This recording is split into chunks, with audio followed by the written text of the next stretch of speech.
Welcome to Divine Downloads. I'm your host, Cassandra, and this is the show where we show you the spiritual wisdom and the practical actions to help you create the life of your dreams. Today's episode is a bit of a different one. It's all about grief and spirituality. And it's something that I think we're all facing in an unprecedented way the past couple years with the immensity of grief in the world and in our personal lives.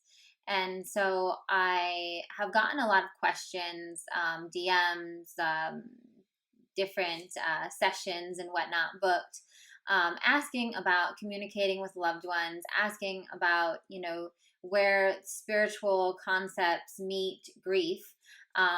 And I'm ready to talk about it. So let's dive in today. So this journey for me really began in January when I suddenly lost my grandmother on January 17th. And my grandmother, for those of you who haven't followed along with that journey, was really like a mother to me. She was a confidant. She was the person that I told everything, my first phone call. She was this beautiful Capricorn voice of reason to my Pisces. And she was someone that was just a priceless piece of my life that I stayed close with my entire life. I was close with her growing up through all of the trials and tribulations and hardships that I went through when I was younger. She was a critical piece in helping me move through them, and she stayed close with me up until her final hours, and is still, I believe, close with me right now and guiding me and helping me along my path. And so this past year, I had a few women that I worked with, both in my group coaching programs as well as in my one-on-one coaching, that lost loved ones, that lost people close to them this year. And it was really interesting navigating that, right? To be with someone in such a tender moment, in such a heartbreaking moment of humanity, and to also want to provide the spiritual wisdom and the spiritual tools that might ease some of that pain or might help make sense of some of the emotions coming up. And I feel like I really got a whole new level of it that I couldn't have even known before when it happened to me. When I lost someone so near and so dear to me, and was like thrown into such intense grief. And I'm still working through it. That's why this podcast has taken so long to come out. I've been wanting to do it for a bit now, and it is a little bit after the 3-month anniversary of her passing. And I finally decided that this is the time. This is the time.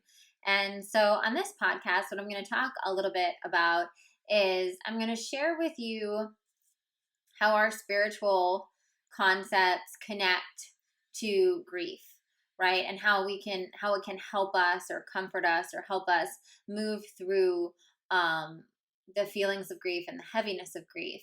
I'm also going to share some stories about my experience moving through grief, my experiences communicating with my grandmother. And my intention and my goal with this is to hopefully make anyone who's listening to this that's walking through grief right now or has walked through grief, and I don't think there's ever like a past tense to grief. I think grief is just something that you dance with in different moments and whatnot, that you will feel like we are cozied up together under a blanket, having tea, and just feel like you're not alone in this dance, and that hopefully feel a little bit more comforted in this journey.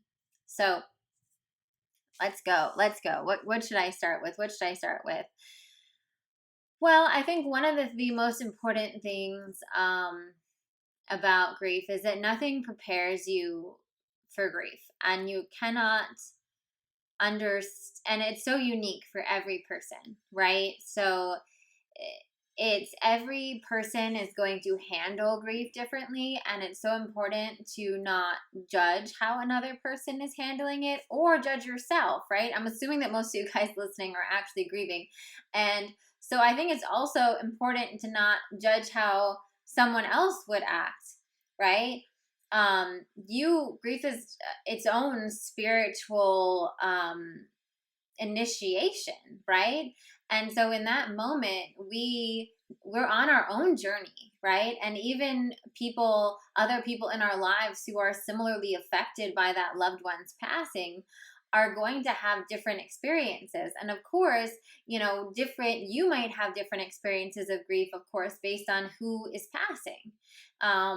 And how they pass. And there's so many different things. And I think the most important part of whether you're supporting someone that's moving through grief or whether you're the griever is that grace and that ownership of your unique journey, and knowing that there is no right or wrong way to grieve. There is no rule book. There is no amount of time that says you need to stop grieving at a certain time. There is only what is present in this moment, right? And I think grief is one of those things that can help us live. It can bring us into the past sometimes, right? But it can also be used to keep us in our present moment, right? Because I know throughout my grief journey, it hasn't been like, it's not how are you doing, it's how are you doing right now, right? In this moment, I can be feeling good, I can be feeling at peace, and in another moment, I can be, on the bathroom floor crying, missing her so much that it feels like my heart is ripping out of my chest, right? And so in that way, it brings you really attuned to that moment. It's made me also very appreciative for the peaceful moments, right? In this moment, I have peace, and I'm grateful for that. And I don't know if all my future moments are going to be filled with peace, but I know this moment has peace, and I get to sit here right now. I don't have to live in the fear of the future, the fear that at some point in the future I'm not going to have peace anymore. It's very likely, but it doesn't matter, because in this moment I have peace, right? And similarly, in this moment or this day, when I'm going through a rough time, when I'm missing her like hell, right? I know that it's just this moment. It's this moment, and I can show up for it in this moment, and I'll figure out the next moment when the next moment comes. It's a great exercise in self-care and self-love, right? And knowing what you need in those moments, what's going to help you. For me, it was really a dance of like, is it helpful to work? Is it helpful to not work? And I found at certain parts of the grieving process, it was helpful to be able to take some space and to go on long walks and to be on the phone with loved ones all day and to not have to worry about work. And other points of the grieving process, it was actually very helpful for me to keep busy. It was very helpful for me to be, obviously with my job when I'm working one-on-one with clients, it's ideal because I'm not thinking about myself during those sessions. I'm involved with what's going on with them. So I don't therefore connect to my grief the entire time, because I'm more focused on what's going on with them. And so in some ways that was really therapeutic for me. Some people love talking to people. Other people don't want to talk to anyone when they're grieving.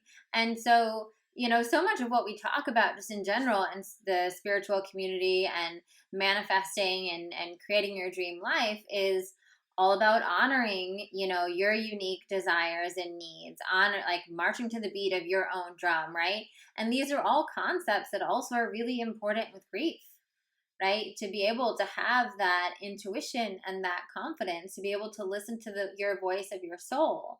And whether that voice says like, you need to just go, walk the beach today by yourself and leave your phone in the car, or that says, you know what, call up your mom or call up your girlfriend, cry on the phone, get it out, right?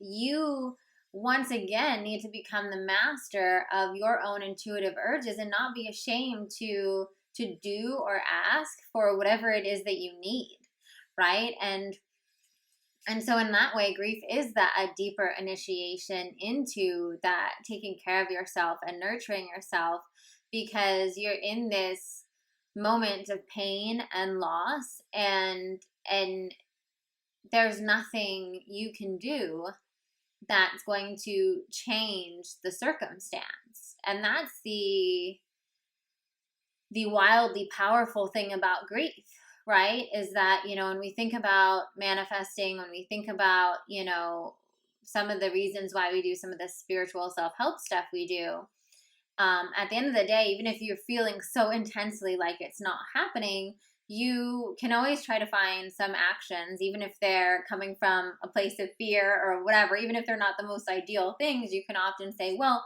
what if I email that person? Or what if I do this? Or maybe if I come at it from this angle.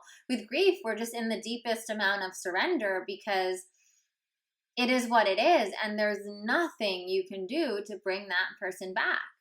And so you must sit with it. You must feel it. You must acknowledge it, right? And you have to go through all of the emotions, and whether it's anger or denial or sadness or whatever comes up for you, you're on the roller coaster. There's no getting off. And I think when we show up for it, it is actually more helpful. I think we'll end up showing up for it either way. So if we try to do things to numb out of our feelings, if we try to, I definitely tried to throw myself probably into work sooner than I should have, because I didn't know. I was brand new to dealing with my own personal grief. And so I thought that would be okay. And it was okay. But what happened was, then as soon as I did take some time away, that's really when the water started flowing. That's really when the grief came in. And so again, in this moment of grief, it's not a time. I had some people publicly kind of like question my choices to continue working when I was grieving. And for me, I was like anybody who's grieving, right? You're just doing the best you can. None of us, nobody comes on this planet knowing like the perfect way to grieve, right? I don't even think there is a perfect way to grieve. We're all just trying to figure it out as we go. And in that moment, you're triaging, right? You're trying to figure it out. And so it's not a time to judge yourself. It's not if you're like, oh my God, I drank a couple of a bottle of wine every night with a pizza and watched Netflix for a few days after someone I loved passed away. Don't judge yourself for that. You were hurting, you were in pain. And yeah, if you numb yourself out for a week with wine and Netflix and pizza, those feelings you're still going to have to face those feelings the next week, right? But we don't need to judge ourselves in the midst of grief, because none of us are perfect. None of us know exactly what to do, and we're dealing with some of the most difficult feelings humans ever deal with in their lifetime. I don't know if there are too many feelings more painful than the loss of a loved one. And so it's important for us to have so much grace and so much love in that journey. And then one of the other thoughts that's really interesting was around the spiritual concepts around death, right? About how, I have always believed in an afterlife. I was raised Catholic, so I believed in heaven when I was younger. And now I believe in a heaven-like realm, where I believe that we have like an in-between life space, based on my current beliefs, where we go into the great beyond, we go into our spirit form, and then if we decide to reincarnate again, we come down again whenever that time is. But I don't personally believe that, life ends at death, right? I believe that the truth of who we are and the essence of our being is our spirit, is our soul, and that inhabits the body. That is not the body. And so, interesting, when you so firmly believe that, and I believe that very, very concretely for me, and regardless of what your belief is, but let's say you have a belief in an afterlife, right? And whatever version of your beliefs that looks like, but some sort of belief that life goes on after death, um, it doesn't necessarily make it any better. And in that moment when you're grieving, that awareness, it isn't, on some levels it's comforting, I suppose, but it doesn't take away from the really human experience of, I'm never going to get to hug them again, I'm never going to get to see them again. You know, I've been upset, crying a lot around my grandma not getting to see me in her wedding gown that I'm gonna wear at my wedding. Luckily, she gave me her wedding gown a few months before she passed. She had no idea she was gonna pass. I'll tell a little bit more about that story in a little bit, but as much, and everybody's response to that is, she's going to see you, she's going to be watching down from above. And it's so funny because I would so be the person to say that. Like, I would be the person to say that, and I believe that. I do believe that, right? I believe she's watching down on me right now as I'm recording the podcast. I believe she's with me, right? Yet in those moments, like, it doesn't make it any better. It doesn't make it any better. And I still long to see her face when she sees me in the gown, and watch her eyes well up, and feel her, her bony body as she gives me a hug, and, see her in her cute little dress at my wedding. And I still yearn for that so deeply. And I think as spiritual, if you're listening to this, I know you're a spiritual person. We need to also give ourselves grace in that. Like, we can fully own and know all of these concepts and still be in the human feeling of loss, right? However, I will say where this spiritual concept is helpful is that it allows our relationship with our loved ones to continue after death. Because if we truly believe that their soul lives on, then we can make contact with them. We can still have a relationship with them. We can speak to them. We can ask them for signs. They can be a part of our divine support squad. They can become, part, with our angels, and help guide us on our path, and still be a really integral part of our life. And so this is something that has helped me, although I don't think it's taken away, the grief. It has comforted me, and it's helped me, and it's helped me feel her presence still with me. And it's helped, I think, in my heart in a lot of ways. So I want to talk about this because I get a lot of questions about this. I actually did a full module in the process around connecting with lost loved ones because it was so demanded. But I want to share with you a little bit about my experiences connecting with her, what that's looked like for me, as well as some tips for you guys if you have someone that you're open to connecting with. And we'll take it from there. So when my grandma was passing away, I got to FaceTime, say goodbye to her. She had gone in, so a little backstory. She had broke her hip and went to the ER. They wanted to do surgery to fix her hip so she would walk again. And after surgery, she ended up getting a lung infection, a pneumonia infection from being in the hospital and not being moved around enough. And they just couldn't get a handle on it. And eventually they lost her. And she passed. But I had at least had that moment when they could kind of foresee that the end was near, where they let me FaceTime with her in the hospital. They were on the East Coast, and the hospital wasn't allowing visitors in.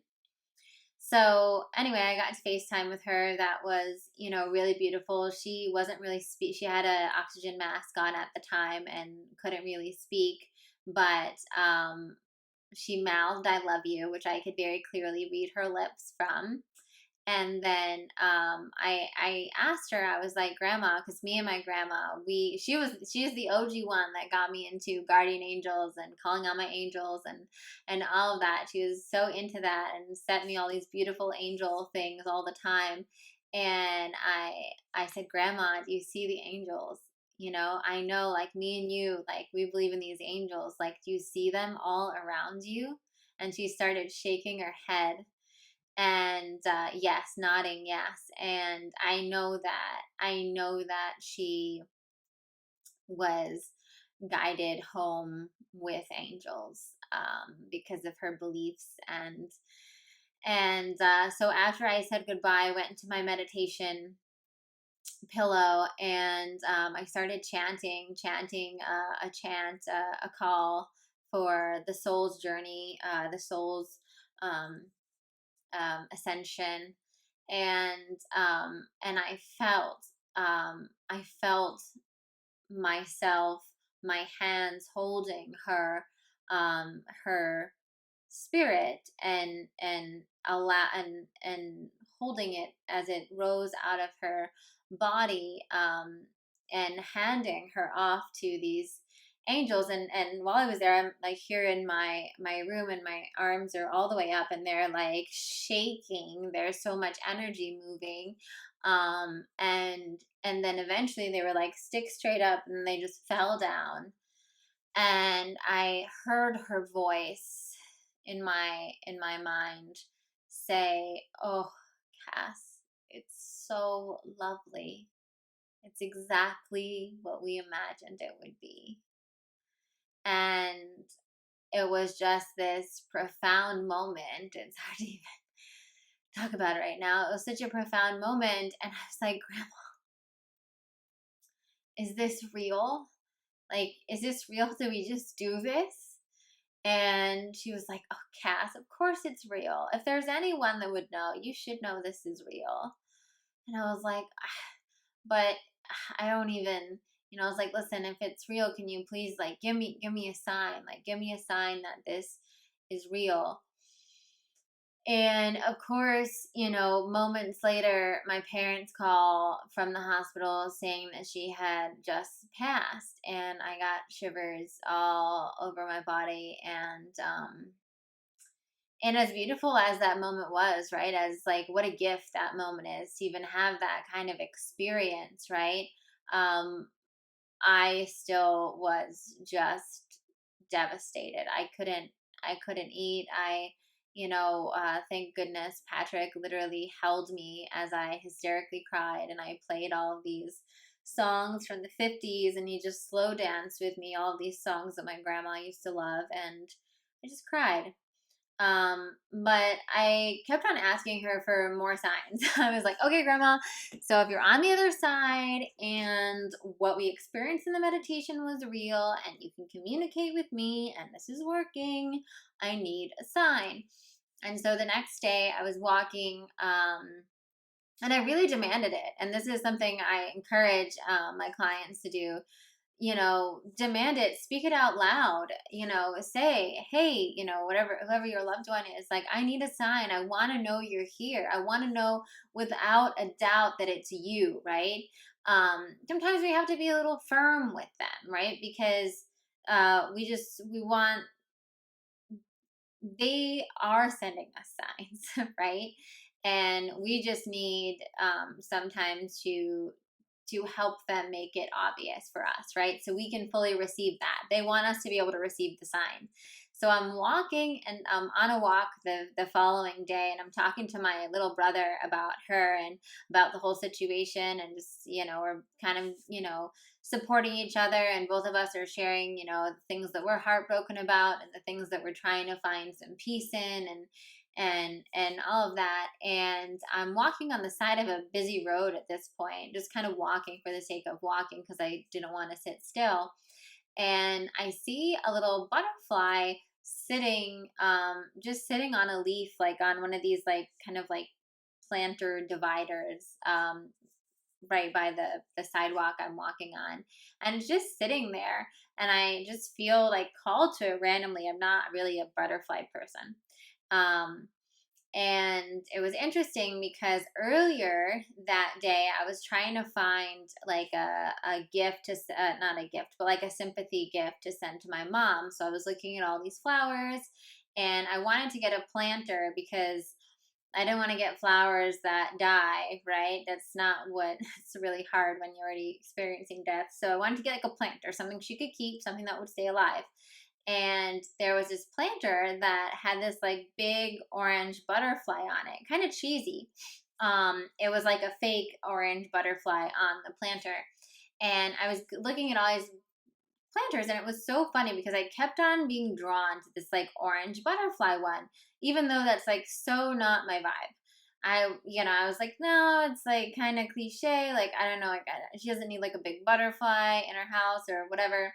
But I kept on feeling really drawn to it. So I couldn't make up my mind. I never ordered the planter. So fast forward, I'm on the divider. Now I see a butterfly, and I'm like, huh, interesting, because I've been having this melodrama about a butterfly all day. And I look at it, and as I'm talking to Kenny, my little brother, on the phone. I was like, Kenny, I wonder if this butterfly is a sign from Grandma. The butterfly literally gets up and starts doing circles around my head, like all around my head, like a little halo. So much to the fact, like, I'm disoriented. I'm like, what is going on right now? And mind you, I'm not wearing any bright colors. I don't have any like fruity perfume, nothing, that would make this butterfly do it. And as soon as I say it, oh my God, Kenny, it's circling around my head. I really think it is Grandma. I think she is confirming that like she made it safely to the other side and she can communicate with us. And as soon as I do that, it stops circling me and it flies away. And even my brother, and my brother is really like doesn't believe any of this, so not into this, was like, you know what, Cass, it's like totally not my thing, but that's a pretty clear sign, I think.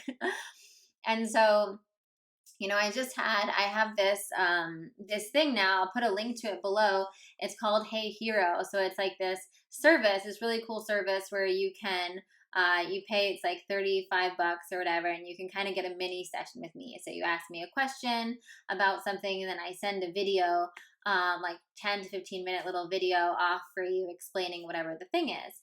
And so someone had asked me on that about communicating with their mother who had passed on, and if I could tap into their angels and guides and see, the best ways to communicate. And it was so beautiful because the things that came through for her were singing, and that the mother was going to visit with a bird and a few other things. But I say that just to illustrate that each person has unique things, right? Some people will have birds be messengers. There's all different kinds of ways passed on loved ones can send us messages, and oftentimes like the singing, right? Like, I don't have a singing thing with my grandma. Like, we weren't like really singing people, whereas I didn't know anything about this woman's relationship to her mom, but when I said I really got singing, that like came loud and clear first. She was like, oh my God, my mom did have songs we used to like sing and whatnot. So thinking about those things, right, that you guys shared together in life, like for me with my grandma, it's traveling, right? Like, she loved to travel, and I definitely got the travel bug from her. And I used to get her all these magnets from every place I traveled to. She loved it. She had them all on her fridge, and she would love seeing the photos. And she traveled to a good amount of places herself in her younger years. And so whenever I travel, I always feel her with me, right? I had that beautiful experience, and this is on my Instagram where I talk more about it. But when on my birthday, I was on a meditation retreat, and I asked her for my birthday, I want to experience you in a meditation. And oh my God, she did me so much better. I had this incredible meditation on my birthday where I literally felt her like kind of come down and like pull me by the arm and pull me up into source, into divine consciousness. And I had this experience of God and source, or whatever you want to call that, that was like being electrocuted with love and acceptance. And she was there. She facilitated that for me, like, for sure, I saw it in, in the experience. It was wild. And so she knew that that. Now you're not going to be able to get to everyone that way, but she knew that that was a way she could come in with me because of what I was already doing, because of what I'm open to, right? There are a lot of other people having that experience might not even be able to believe it, right? But because of the other experiences I've had, I absolutely can, and I know it was real. Um, so another thing you can do is you can ask for confirmation of the signs, right? And so it's normal when you're first getting these signs to feel like, am I crazy? Is it really this? Is it really them, right? Ask them for confirmation of it. And I was at this spa that I go to in Palm Springs, and I was there with one of my girlfriends who had her father pass away a few years ago, and she was telling me about how one of the ways that loved ones who pass on communicate is through electricity. And I was like, "What do you mean through electricity?" She's like, "Well, sometimes they can change the radio, or sometimes they'll flicker the lights." And I was like, "That's so interesting. I wonder, my grandma hasn't done that with me yet. Let me ask if she will." So it was so funny. That same night I asked, and I was like, "Grandma, if you're with me, can you flicker the lights?" And I was by myself in my room. We weren't sharing a room, me and my friend. So I instantly heard her voice that was like, "Are you kidding? That would freak you out and you would get no sleep tonight. I'm not doing it." And I laughed and I was like, "You're right. Okay." So I went to bed the next day. There was a tarot, not tarot, like a card puller or whatever that was there. And so she had a deck randomly. She had like romance angels, God, like all these different decks. And then she had past lives, one deck that was notes from heaven. And I had never even seen an oracle card deck, from talking to past loved ones. So I was like, notes from heaven, that's what I want. And of course, the two cards she pulled was look for the signs I'm sending you in nature, which literally had a big picture of the orange butterfly that I had already previously seen, confirming for me that that was indeed her. And then the other one was like, I'm always watching over you. And so that night I was feeling much more at peace. I was feeling really good. I was writing an Instagram post about, how you'll never be the same. Once you lose a loved one, you'll never be the same. But that doesn't mean that doesn't mean it has to be for bad, right? You're just different. You can't go back to who you were before when you lose someone. The shattering that occurred because of that loss has fundamentally changed you and shift the way that you look at everything in your life. Shift the way that you look at your relationships, shifts perhaps the way you look at your career, the way you look at taking care of your well-being. Grief does that. It shatters us and it gives us an opportunity to put the pieces back together more mindfully. And so it is a big learner. So I was writing about that, and I was feeling such peace in my heart in that moment about things. And just as I was literally clicking the send button to post it, my lights flickered in my room, and I started laughing because I was like, "Grandma, you knew that this was a great moment. You knew that this was a moment where you could come through and it wouldn't freak me out, and I would know that it was you." And mind you, I've gone to that spa, stayed there, multiple times. Never before or never since that night have the lights flickered, right? And I have another crazy story about my grandma from that. But I wanted to share that with you because it's still a relationship, right? You still have that communication. You still get to ask them to show you signs. You can ask them questions. That you can talk to them out loud, and you can journal to them, right? I channel journal with my grandma. I write out questions to her, and sometimes I say them out loud as well. And then I allow the pen to move, and just whatever comes through, I write out, and it's her coming through to me. And I even have a story about this as well. Actually, before we even get into my story about channel journaling, another interesting experience has been, I have been someone that's been channel journaling with my angels and my guides, my highest self, God, for years. And I've always really trusted it, and the way that the words come through and the way that the writing shifts when I channel. It's been really, I think, easy for me to have faith that it's the truth. And then there was a whole new layer of that with my grandmother, because as much as I believe that it works, I now was trying to channel with a person that I knew in the flesh, in spirit form. And there was all this nervousness or doubt, or like, am I really connecting to her? Or, is it just me really wanting to connect to her, right? So one of the things I did that I really recommend, if you have that thought, is I asked her some questions that I definitely didn't know the answers to, but had answers. And sorry, my voice is going out right now.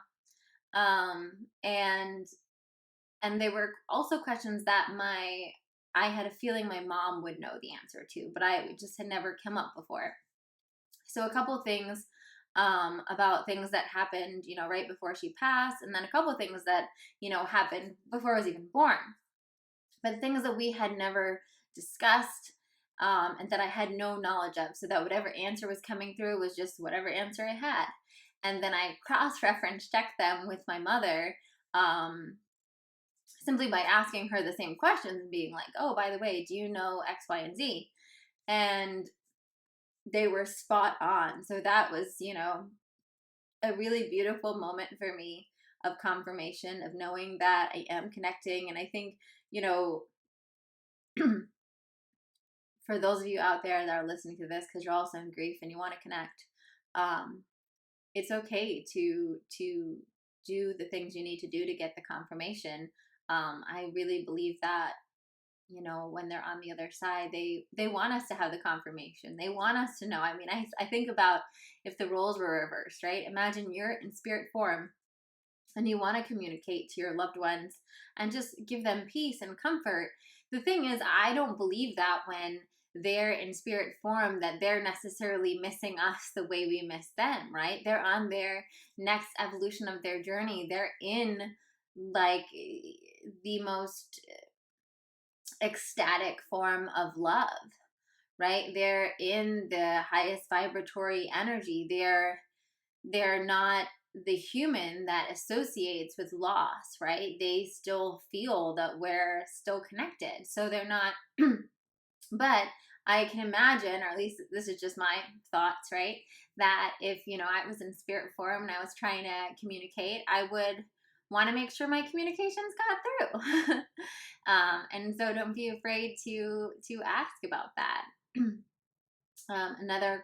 Another story I have that I'll end with. Well, yeah, and then I have one more thought, I guess, on grief that I'll end with. But another really awesome story I have that had happened just this weekend. I went back to this place in Palm Springs where I feel so connected to her, to do some writing on my upcoming book. And I didn't set any particular intentions of connecting with her, but like I said, I tend to feel her when I'm traveling, and when I'm in places that I know she would love. And so I was having this moment. I was doing my makeup, not doing my makeup. It was like right before bed. So I was by like the vanity area, and I was washing my face and brushing my teeth and stuff like that. And I noticed a fly in my room. And I don't like flies. I don't like when they're like buzzing and they're all around you and they touch you. Like, I'm just not a fly person. Not that I think a lot of people are, but I'm definitely a fly swatter, And my instinct was to go swat this fly.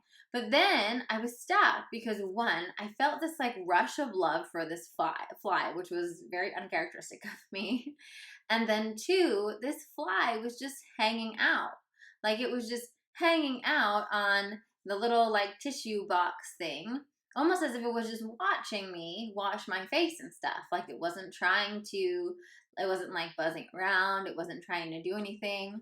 And I had this moment where I looked at it and I just said, Grandma, is that you? And and it just, I just had this feeling, right? And I think you have to trust you have to trust those intuitive nudges, right? For everything in life, but especially for this kind of stuff, right? And so I was like, okay, I don't know, this is pretty trippy, but the fly just sat there, watched me finish getting ready for bed. And then when I moved to bed, I was reading a book in bed before I was about to fall asleep. And so I had like the covers like pulled up and then folded over, right? And I had my arms over them just reading the book. And again, I turned to my right and the fly is just sitting like to my right on the covers, completely still, not like, again, like not trying to crawl on me, not trying to buzz around, just like hanging out with me there. So I start talking to it and I'm like, Grandma, I miss you, I love you, thanks for hanging out with me. And I'm just like, whatever. Next morning, I fall asleep eventually. And next morning, I wake up to go do yoga early. I don't see the fly when I wake up because I'm just like in a rush. I just wake up, throw on my yoga clothes, head to yoga. I come back from yoga, and as I'm walking back, I notice, oh, well, I didn't see the fly this morning. I wonder where it went. And I walk into my room, and this fly is, I kid you not, sitting just directly in the middle of the bed, looking like it was just waiting for me to get home, like in this white bed. So it's like this little fly in this whole white bed. I tried to take a picture, but I wasn't fast enough. It stayed there for a bit, and then it moved with me as I was getting ready for the day. And it was so interesting. And as I was about to leave and head home, I'm walking towards my car with my suitcase. And I'm just talking out loud, and I'm like, Grandma, this whole like fly thing was pretty trippy. So if it was you, can you give me like a really concrete sign? Can you give me a concrete sign that it was you this weekend? And so I get to, and I don't see anything. I'm like, I don't know, whatever, right? I just kind of say those things, I throw it up. I get to my car, and I notice there's this like shiny gold thing on the ground. And mind you, this is like in the desert. So it's all like dirt, like there's nothing, in the middle of the desert, parking lot kind of thing. It's like a dirt parking lot or whatever. And I see this like gold shimmering thing, and I have bad distance eyesight. So I bend down to look at like, what is this gold thing? And it is this cute little gold pin of like a bumblebee like insect kind of thing that you would put on like a lapel or a sweater. And so a few things here. One, it's gold, which is all my stuff is gold. I love gold. Two, it's had these like two rubies for eyes, which look like the red eyes of this fly. And also, like, they probably don't sell like fly pins. So I feel like this bee, like, fly looking thing was the closest thing. And also, the real clicher was the fact that my grandma, like, to know my grandma was to know about these kind of little brooch pins things. She would always wear them on her sweater. She had all these different colored sweaters. She would have one for each sweater. They were always on their sweaters. Even when my mom was cleaning out her closet after she passed, she told me how she was amazed at all these like little brooch things that she had, that she took off all of these sweaters and saved. And so I knew it was her. And all of that to say, it doesn't make me miss her any less. It doesn't make me miss her in the flesh any less, but it does bring me comfort of knowing that we still very much have a relationship. She is undoubtedly my guardian angel. She's always guiding me. She's always with me, and it's we get to experience a new level of our relationships. Um, and so I hope that brings some comfort or some hope or some inspiration to any of you guys that are moving through this as well. And the last thing I'll say is there's a quote that said, grief is love with nowhere to go.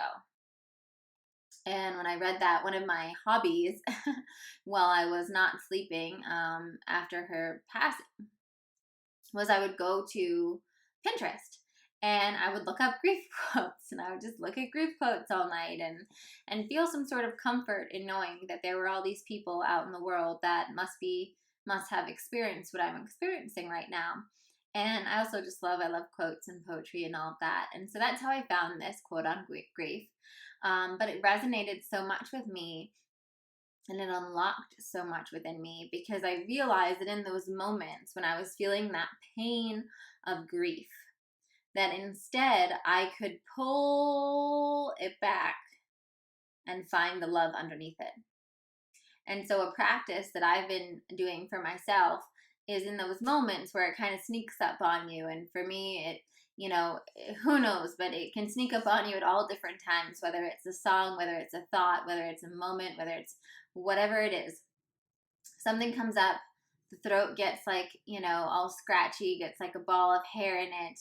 My heart starts beating, the tears start going, right? We're in that moment, and all I'm feeling is the most acute emotional pain, right?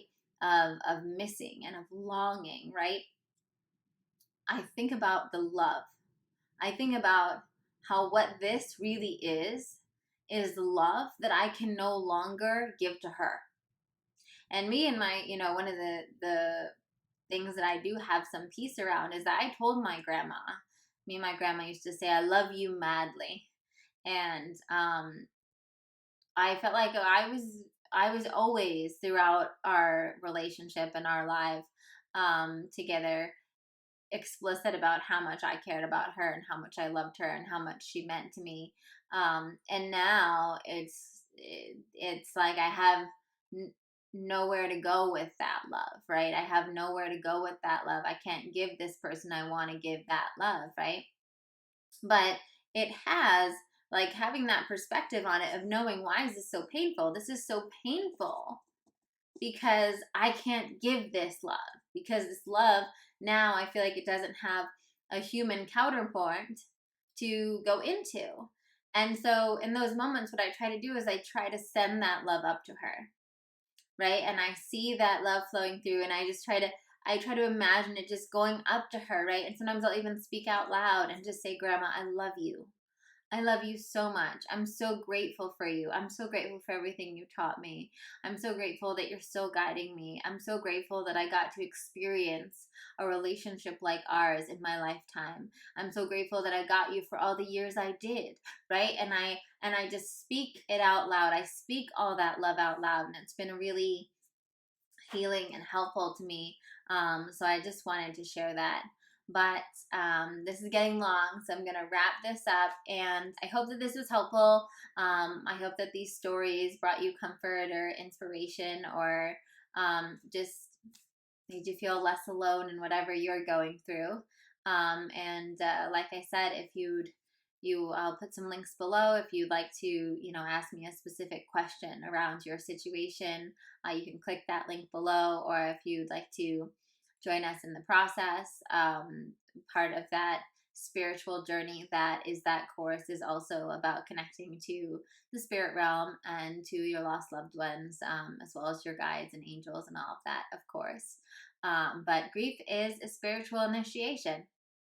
So show up for it, honor what's coming up, keep leaning into it, moving through it, and lean on your faith and lean on your divine support squad. They're here for you during this. So love you, and feel free to share this podcast with anyone in your life who you feel might be comforted by it. Thank you.